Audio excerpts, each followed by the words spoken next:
সামগ্রিক কারণে তখন রেসপন্স করা সবাইকে রেসপন্স করার সুযোগ হয়নি। আজকে মূলত আপনাদেরকে সেই কোয়েশ্চেনগুলো রেসপন্স করার জন্যই এসেছি। আপনাদের মৌলিক প্রশ্নগুলো থাকলে প্রশ্নগুলো করলে আমি আশা করি আপনারা আমার থেকে ক্লিয়ার করতে পারবেন।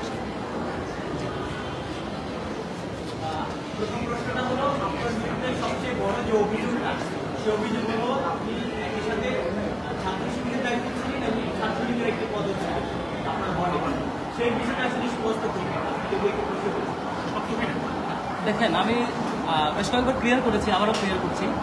সাধারণত ছাত্রলীগের একটা কমিটি দেওয়ার যে স্টাইল, সেখানে প্রথম মেন কমিটি হওয়ার পর থেকে অনেকগুলো প্রোগ্রামে যাইতে হয়। প্রোগ্রামে যাওয়ার পরে এক পর্যায়ে প্রোগ্রামে যেতে যেতে দুইজন সভাপতি বা সেক্রেটারি হয় একটা ফ্যাকাল্টির বা একটা হলের বা একটা কমিটির। হওয়ার পরে তারা আবার অনেকদিন প্রোগ্রামাদি করে, প্রোগ্রামাদি করার পরে বিভিন্ন জায়গায় ফুল দেয়, এগুলো অ্যাক্টিভিজম করে, নেতার প্রোগ্রামগুলোতে যায়, প্রোটোকল দেয়। দিতে দিতে এক পর্যায়ে ফাইনালি তারা আবার একটা পূর্ণাঙ্গ কমিটি ঘোষণা করে, কমিটি ঘোষণা করে আবারও কিছু প্রোগ্রাম করে। ঠিক আমার যেই ইস্যুটা আসছে ইনস্টিটিউট কেন্দ্রিক, আমার ডিপার্টমেন্টে, সেকেন্দ্রিক টোটাল আমার ডিপার্টমেন্টের লাইফে কোথাও কেউ একটা সিঙ্গেল ডকুমেন্ট দেখাতে পারবে না আমি ছাত্রলীগের কোনো প্রোগ্রামে ছিলাম। তারা অনেকগুলো প্রোগ্রাম অ্যারেঞ্জ করেছে, অনেক জায়গায় অনেকগুলো আয়োজনে গিয়েছে, একই সাথে তারা সিভি আহ্বান করেছে, সিভি দেওয়ার পর তারা একটা কমিটি দিয়েছে, এরপর অনেকগুলো প্রোগ্রাম করেছে। টোটাল এই প্রসিডিউরে কোনো প্রসিডিউর আমি এঙ্গেজ ছিলাম না।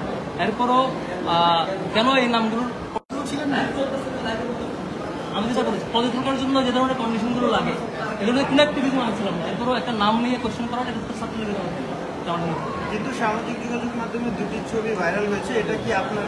জি, ছবি নিয়ে একটু আলাপ করি। শুধু দুটি ছবি না, আরও অনেকগুলো ছবি আসবে, আমি বলে রাখি। আরও অনেকগুলো মন্ত্রীর সাথে অনেকগুলো ছবি আপনারা দেখতে পাবেন। কেন?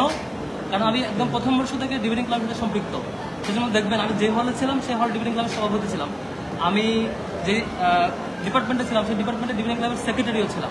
যে কারণে ডিবেটিং ক্লাবের যত স্বতঃস্ফূর্ত আয়োজন, কোথাও আমি আয়োজক হিসেবে ছিলাম, কোথাও আমি ডেলিগেট হিসেবে ছিলাম, আমি পার্টিসিপেন্ট হিসেবে পুরস্কার নিয়েছি। তো একটা প্রোগ্রামে যেমন একটা ছবিতে দেখবেন যে আমি বসা, পাশে ছাত্রলীগের নেতা বসা, একটা প্রোগ্রাম। আমি নিজে সেই জসীমউদ্দিন হল ডিবেটিং ক্লাবের সভাপতি ছিলাম, আমি এটার হোস্ট ছিলাম। আর আমার হল ডিবেটিং ক্লাবের সাবেক একজন সভাপতি রাকিব সিরাজি, সেই ছাত্রলীগের নেতা ছিলেন, তিনি দাওয়াত পেয়েছেন ক্লাবের সাবেক হিসাবে। আবার তানভীর হাসান সৈকত, তিনি দাওয়াত পেয়েছেন, সে হচ্ছে আমার হলেই থাকতেন এবং ছাত্রলীগে তখন বুঝতেন।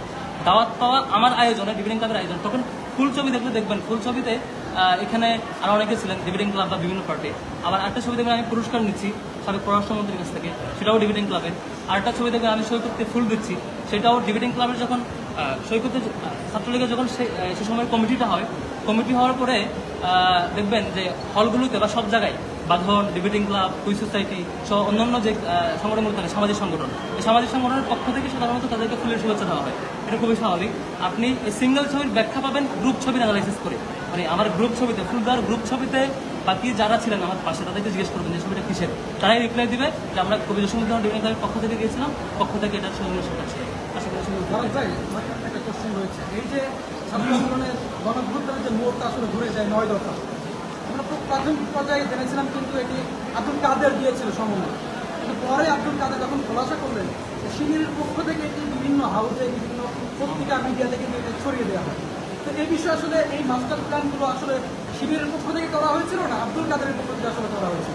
টোটাল মুভমেন্ট নিয়ে অনেকগুলো কোয়েশ্চেন আসবে, আমি এক লাইনে যদি উত্তর দিই। এখানে এই আন্দোলনটা ছিল সাধারণ ছাত্রদের, যেমন এখানে অন্যান্য সকল দলের, সকল সংগঠনের নেতা এবং কর্মীরা যার দল এবং মতের পরিচয় ভুলে গিয়ে যার যার সামর্থ্য অনুযায়ী এখানে এঙ্গেজ হয়েছে। ছাত্র শিবিরও তার যেটুকু রিসোর্স, যে ক্ষমতা আছে তার ক্ষমতা এখানে এঙ্গেজ হয়েছে। কোনটা কার প্ল্যান, কীভাবে না হয়েছে, এগুলো ক্রেডিট নেওয়াটা আমার মনে হয় বৈষম্যবিরোধী ছাত্র আন্দোলনের স্পিরিটের সাথে যায় না। এখানে মূলত সবাই তার মত দল পরিচয় ভুলে গিয়ে সবাই একসাথে আন্দোলন করেছে, এটাই স্বাভাবিক। এবং আমরা এই স্পিডে থাকতে চাই। এখানে আমি কি করেছি, আমরা কী করছি, এই অ্যানালিসিস অন্তত ছাত্র শিবির আমরা যাবো না আর কি। তবে আমরা যা করেছি সেটা আমাদের সাথে যারা সম্পৃক্ত ছিল তারা জানেন। আর পাশাপাশি বাকি সকল সংগঠন, এখানে বাম সংগঠনগুলো, ছাত্রদল সহ অন্যান্য সংগঠনগুলো, এদের সাথে যারা কোনো দলের সাথে পরিচয় না এমন বিভিন্ন জেনারেশনের, যেমন যে শিশুটা স্কুলের ছেলেটা মুভমেন্টে নেমেছে, ইংলিশ মিডিয়ামের যে ছেলেটা মুভমেন্টে নেমেছে, যে রিক্সা চালকটা মুভমেন্টে অংশগ্রহণ করেছে, যে নারী এবং শিশুরা বা অন্যান্য গ্রুপ অফ পিপল যারা এঙ্গেজ হয়েছে, তারা কিন্তু দলীয় পরিচয় আসে নাই। সুতরাং এখানে দলীয় কোশ্চেনগুলো আসলে আমার কাছে মনে হয় বৈষম্যবিরোধী ছাত্র আন্দোলনের স্পিডকে প্রশ্নবিদ্ধ করার সাথে সামঞ্জস্যপূর্ণ। এই জন্য আমি এই ধরনের ক্রেডিটের কোনো সাথে যাবো না।